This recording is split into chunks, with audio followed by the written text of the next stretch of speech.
Hello， 大家好，我係 Nick。哇，好耐咧都冇翻嚟我哋十里行灘呢度為觀眾朋友拍片啦。咁今日咧就收到發展商同事嘅通知，就話依家咧降咗價啦，亦都係由我哋呢邊嘅一啲單位推出。咁依家咧就同觀眾朋友介紹一下，今期咧要介紹嘅呢一個61棟。咁61棟咧已經都係賣咗好耐噶啦，都賣咗好耐噶啦。咁佢嘅一個193平方咧就已經係賣晒噶啦。咁依家咧我哋要介紹咧61棟2單元嘅115平方嘅單位。咁早期咧115平方咧亦都係非常之貴啊。咁依家咧佢平咗好多噶啦，所以我第一時間咧就拍呢個。咁我哋61號樓嘅一單元咧，佢依家咧講緊咧就125萬起。125萬起，咁佢其實係有3棟樓可以選擇，61棟同埋62棟，仲有1棟。咁61棟咧，我覺得個性價比係最高嘅，可以望到呢度嘅別墅群啦，望到呢邊嘅海景啦。咁佢嘅一個價位咧就講緊120萬起，跟住2號樓咧就係講緊130萬起，係啦。1號樓樓王單位咧，咁佢依家咧就係160萬起，係160萬起。咁相對於之前嘅話，因為我記得咧61棟呢一度咧，之前佢嘅115平方咧係要去到大概170萬，依家咧佢係平到120萬起可以選擇，咁所以我覺得佢個性價比係超級高嘅，講緊1萬蚊都唔到嘅1平方嘅單價。依家咧就同觀眾朋友講下我哋十里行灘呢邊嘅一個區位啊。咁依家黃色圈圈呢一度咧就係我哋樓盤所在位置啦。咁我哋觀眾朋友如果係要過嚟呢度咧，有啲咩方式咧？咁一來咧，你可以喺我哋羅湖呢邊僑社啊，僑社呢度咧會有翻25蚊。單程票1個鐘頭咧就可以嚟到我哋呢邊經過我哋小徑灣高速出口之後咧，就可以去到1期嘅交通中心落車，或者係3期5期都 OK 嘅，係啦。咁我哋近翻啲，我哋就可以喺5期落車，跟住咧呢一度咧就係我哋一個維港半島嘅一個位置啦。咁如果觀眾朋友想搭高鐵嘅話咧，其實都有嘅。咁我哋呢邊咧會有個惠東南站，係啦。咁你可以喺香港咧搭翻西九龍。過到嚟惠東南站呢度落車之後 call 翻格滴滴，講緊咧就係25分鐘嘅車程咧就可以嚟到我哋呢邊嘅一個樓盤噶啦。呢一個區位咧就比較簡單，我哋依家睇下呢一度先。咁呢一個咧就係我哋成個十里行灘嘅海岸線一條線嘅位置啦。咁我哋十里行灘咧會分為好多期啦，有1期、2期、3期、5期。6期，仲有一個4期嘅4期咧，其實咧佢就唔係叫4期，就叫做呢邊叫做梵高的海梵高商業呢度咧就係我哋一個4期啦。但係主要咧我哋呢邊咧就係1期去到6期嘅一個位置，係啦。咁我哋3期呢一邊咧係會有翻好多我哋嘅一個商業體喺度嘅，就喺3期嘅呢條路呢度咧，我哋會有萬田超市海鮮街市同埋一啲餐飲店或者係啲社區服務咁呢啲所有嘅地方咧都會有都會喺我哋呢一度。咁我哋5期呢一度咧，我哋依家係5期嘅維港灣嘅銷售中心呢一度。咁5期依家咧佢嘅一個開業率咧都係非常之高噶啦。咁我哋呢度港人開嘅音樂餐吧啦，仲會有翻我哋香港嘅茶餐啦，亦都係港人開嘅同埋我哋嘅一啲飛髮鋪等等呢啲都係有嘅。配套咧係非常之齊全噶啦。最主要咧係我哋呢邊咧個特色咧就係非常之近翻我哋嘅一個沙灘，我哋過嚟呢邊睇下。對面咧就係我哋呢邊嘅一個沙灘嘅位置。咁正前方嗰邊咧就係我哋6期嘅一個位置啦。6期依家在售嘅，5期依家係基本上賣晒㗎啦。咁我哋依家都唔去講5期嘅嘢啦，主要都係講翻6期。6期咧佢嘅一個標杆咧就係以高端嘅屋苑，因為佢有別墅群，有超大平層。係啦，但係佢依家嘅一個價位咧，亦都係非常之平嘅，係啦。咁我個人覺得佢已經係平咗好多㗎啦，基本上平咗1000零2000蚊1平方。再早期咧，真係相當之貴，我自己都會覺得好貴但係冇辦法，佢個景觀咧就值呢個價。咁依家咧我哋就過去6期嗰度咧，為觀眾朋友介紹。好啦，咁啱先咧就喺沙盤模型介紹完，咁依家咧就過到嚟我哋維港半島61座，依家咧就會上到去我哋嘅一個115平方，為觀眾朋友介紹。咁呢一個115平方咧，就最早期咧係賣得係非常之貴嘅，因為佢嗰個咧係絕對正南嘅一個單位。而且咧，我哋呢個飛機廳戶型咧，亦都係受好多無論係香港業主啦，定係大陸嘅業主啦，都會選擇，因為佢可以係動靜分區啊，即係兩邊主人房係主人房，客房係客房，係啦。咁你可以係客房同主人房中間咧係有一段嘅距離嚇，唔會受影響。好啦，咁依家咧就上去同觀眾朋友介紹。好啦，咁依家咧就上到嚟我哋呢邊61棟嘅一單元啊，咁依家咧就喺5樓。咁我哋呢一個61棟一單元咧，咁佢就會分佈咧我哋嘅2部電梯，跟住3戶人嘅。咁3戶人咧，佢係會有3個唔同嘅職。咁我哋呢度可以睇下，有115平方、149平方同埋211平方，係啦。咁當然依家211平方咧已經係賣晒㗎啦。咁可以選擇嘅咧就115同埋149。咁今期咧要單獨介紹咧就係我哋呢邊嘅一個115平方。咁佢係一個3房2衛嘅一個戶型。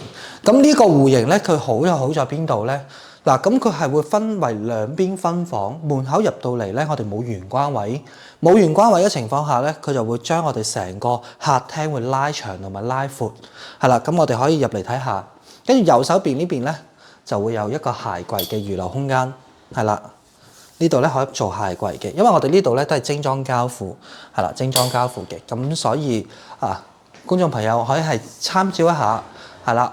咁過到嚟咧，呢度咧就係我哋嘅一個廚房嘅空間。咁廚房呢一度咧，你亦都可以係做一個一半我哋嘅一個雪櫃啦，或者係酒櫃啊，呢啲都 OK， 係啦，或者係擺喺我哋雪櫃擺喺我哋客廳都可以嘅。咁呢個廚房咧，佢就係一個 L 型嘅一個廚房，係實用型嘅，係啦。咁佢唔係話去到啲特別大嗰啲，但係我覺得就啱啱好見使，因為佢仲有明窗嘅，仲有一個窗咧。係可以係方便通風透氣，而且個窗咧仲可以望到海景嘅，係啦。咁依家咧，我哋再睇翻呢邊嘅一個客廳。佢呢一度咧，佢客廳同埋我哋嘅飯廳咧都係一樣長嘅，去到3.8米嘅一個長度，3.8米嘅長度，係啦。咁可以見到成個家私嘅佈置啊，各方面啊，其實係好充裕啊，個空間係好充裕嘅。嗱，咁依家咧，我哋直接出翻睇翻個 view 先。嗰啲房咧，轉頭先介紹。出到嚟咧，我哋呢一度咧係正南向啊，正南向望嘅係無敵無遮擋嘅一個海景，係啦。可以見到從我右手邊一眼望過嚟到左手邊都係海景，係啦。前面咧就係別墅，所以我哋係唔會有高樓層咧去遮擋到我哋呢個視野。咁同埋咧，再展示下我哋成個騎樓、成個露台嘅長度。咁我哋呢一度咧，成個露台嘅長度咧係去到6.9米嘅一個長度，闊咧係去到1.7米嘅一個長度，係啦，一個1.7米嘅闊，6.9米嘅一個長。嗱，正南向好舒服啊！依家企喺度咧，依家都算係有少少春夏季啦，春夏季。咁我哋都會感受到成個啲風咧吹過嚟咧係好自然、好涼爽嘅風嘅，係啦。咁再過嚟睇下房啦，因為我哋呢邊咧係兩邊分房嘅。嗱，右手邊咧就係主人房，左手邊咧就係兩間客房。我哋睇翻呢邊嘅一個客房區域先。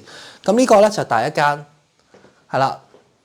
佢第一間嗱方方正正，佢冇嗰啲我哋嘅牆位啊，冇啲牆位，咁你會覺得我哋成個佈局咧擺傢俬咧就非常之 OK 啦。嗱，咁佢亦都係會有個窗喺呢度，可以直接望到我哋呢邊嘅一個海景。係啦，直接望到海景嘅。咁呢度咧，亦都有空間俾到我哋放翻衣櫃啦。係啦，房好大嘅。係啦，咁再過嚟咧睇下我哋嘅一個衛生間，公共衛生間。衛生間咧，有陣時咧亦都係會有智能馬桶、淋浴瓶，跟住咧星盆鏡櫃都係有嘅。而且咧，佢都係一個明窗，不過呢個窗咧隱私性咧就唔係特別好啦。嗱，我哋可以過嚟睇下，係啦，望到隔離嘅單位。同隔離個單位嘅騎樓好近啊！好，咁閂埋個窗先。嗱，咁再過嚟呢度咧就係第二間房。咁呢間房咧佢就好處喺邊度咧？佢個景咧就佢房唔係特別大，但係望個景咧就非常之靚啦。係啦，你瞓醒拉開個窗簾，跟住打開道門，你就可以直接直出翻露台噶啦。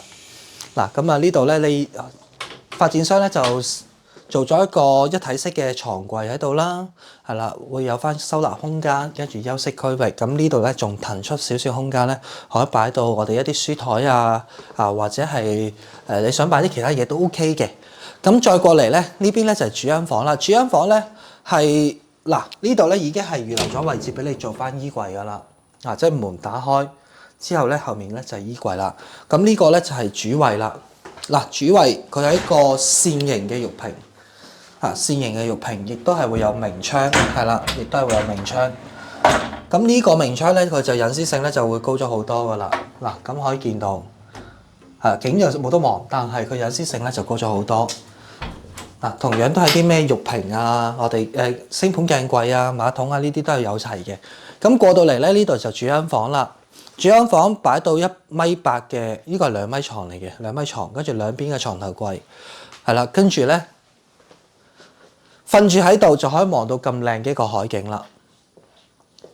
因為由於我哋呢間房咧，佢已經係預留咗衣櫃位喺我哋嘅門口後面，咁所以我哋呢一度咧就唔使整櫃噶啦，就唔使整櫃。嗱，咁呢套單位咧，我仲記得我喺之前咧前2年咧拍呢度咧，佢都係非常之貴，115平方咧，佢甚至會比130幾平方嗰啲咧仲貴啊。咁但係依家咧佢就已經平咗好多啦。咁我哋呢個115平方咧，佢嘅一個依家目前在售個棟數咧就係61棟嘅一單元呢一度啦，同埋62棟嘅一單元啦，跟住咧就係1號樓，1號樓咧就係樓王嚟嘅。咁1號樓亦都係最貴。咁但係我哋依家呢一個咧61平方，我哋呢個61棟同埋62棟咧都係比較平啲。61棟咧講緊咧就係120萬，62棟咧就130萬起，係啦。1號樓咧，我哋嘅樓王咧就160萬起。嗱，咁依家61號樓咧呢一個01號單位嘅115平方最平咧就係講緊係125萬起啦。咁佢個首期咧25萬，跟住咧月供咧只需要4000蚊嘅月供咧就可以係上會噶啦。好啦，咁我哋今期嘅節目咧就介紹到啦。咁每棟樓佢唔同嘅價位都要視乎翻唔同嘅景觀，咁就睇你自己嘅選擇。其實佢相差咧都係講緊最高嘅一個差價咧就係40萬。因為1號樓樓王單位咧，直望海景，完全冇遮擋咧，咁佢就係最貴去到160萬起啦。